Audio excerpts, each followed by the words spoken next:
அவருடைய கற்பனைகளை நம் கை கொண்டு, அதான் ரொம்ப இம்பார்ட்டன்ட். ஒரு ஆண்டவர் இருக்கார் நமக்கு, ஆண்டவர் சில விஷயங்களை செய்ய சொல்றாரு. நீ இப்படி இரு மகனே, இப்படி இரு மகளே, நீ இதை செய் மகளே, இதை செய்யக்கூடாது மகளேன்னு சொல்றாரு.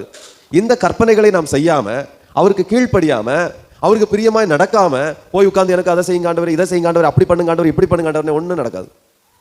கேட்பாரு, ஆனா ரிப்ளை என்ன வராது, வரவே வராது. ப்ளூ டிக்க வரைக்கும் என்ன செஞ்சிருவாரு, ஆஃப் பண்ணி வச்சிருவாரு.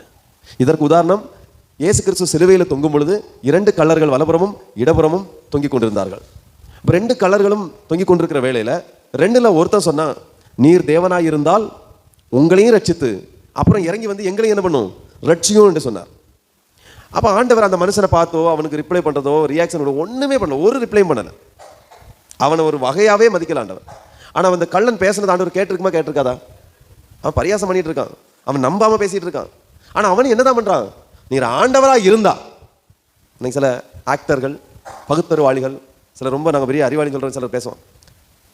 கடவுள் இல்லைன்னு நாங்கள் சொல்லலை, கடவுள்னு ஒருத்தர் இருந்தா முன்னாடி வரட்டும், அப்போ நாங்கள் நம்புகிறோம்.